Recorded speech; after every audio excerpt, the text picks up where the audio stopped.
Salut les amis, alors suite de notre petite série de vidéos consacrées à Linux.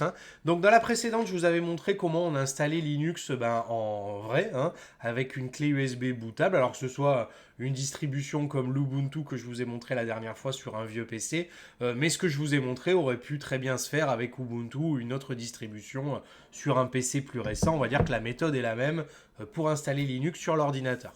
Maintenant, je vais vous montrer comment installer Linux sur une machine virtuelle, parce que pas tout le monde a envie de se lancer avec une clé USB bootable, le double partitionnage ou passer par-dessus son Windows. On aimerait bien juste essayer Linux comme ça. Et du coup, je vais vous montrer comment l'essayer sur une machine virtuelle, c'est-à-dire un logiciel qui va simuler un faux ordinateur. Et du coup, ça va rien installer de particulier sur votre PC. Vous allez pouvoir tester comme ça sans prendre de risques, sans faire des manipulations un peu trop complexes. Avant de commencer, le petit abonnement, le petit pouce de soutien. N'hésitez pas à rester parmi nous si le contenu vous plaît, à liker, commenter, partager et tout le bazar. Et puis on commence tout de suite.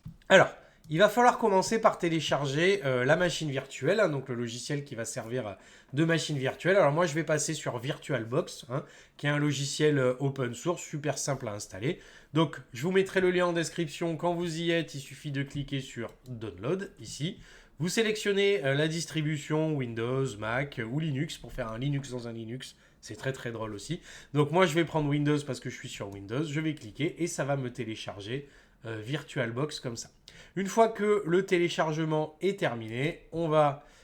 Donc vous allez voir, l'installation c'est simple. Il n'y a plus qu'à accepter. Suivant, oui, oui.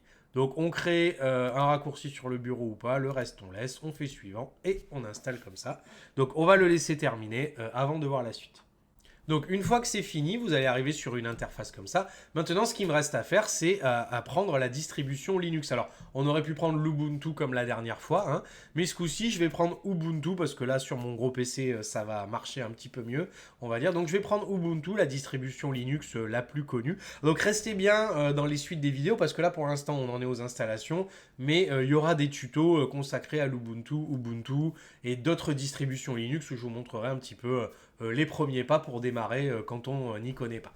Donc quand on est sur le site de Ubuntu, lien dans la description, on va faire télécharger Ubuntu comme ça et on appuie sur télécharger.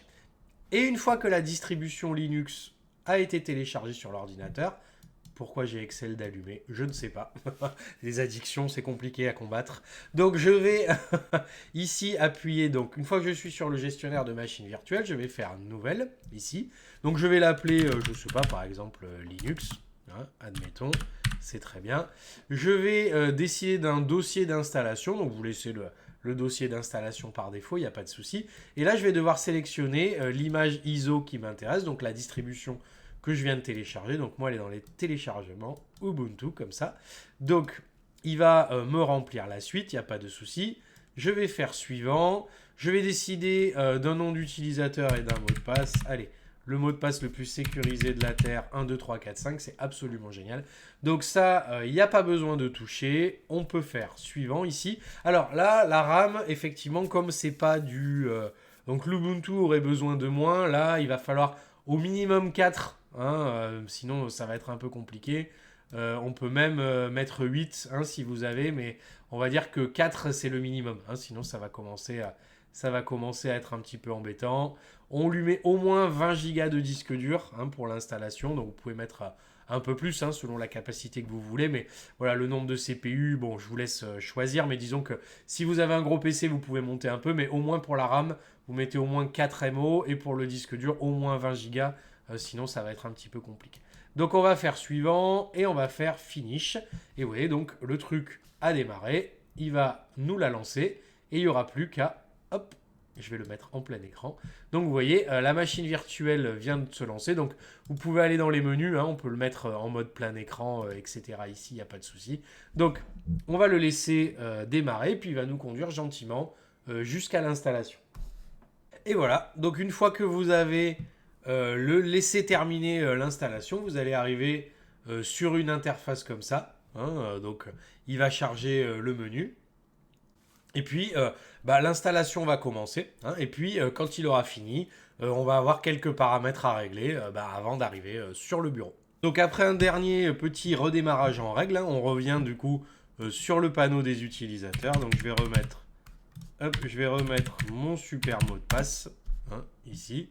Donc, il n'y a plus qu'à laisser dérouler l'installation, en fait, hein, vraiment, vous n'avez rien à faire. Et vous voilà, arrivé sur le panneau de Ubuntu, hein, ici, donc, welcome, merci beaucoup. Hein.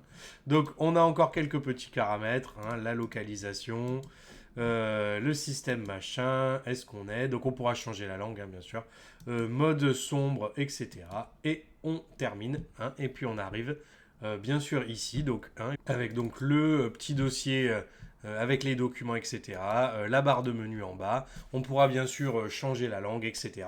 Mais on en reparlera dans une prochaine vidéo. Voilà les amis, j'espère que ça vous a plu. Vous savez comment installer Linux sur une machine virtuelle, donc c'est vraiment très très simple et du coup ça va vous permettre d'essayer et de faire vos premiers pas et de découvrir sans la clé bootable, etc. et faire tout le bazar qu'on avait fait la dernière fois. Donc restez bien avec moi, il va y avoir bien sûr d'autres vidéos où on ira sur l'Ubuntu, Ubuntu et il y aura quelques tutos pour installer un logiciel, mettre le Wi-Fi, changer la langue, etc.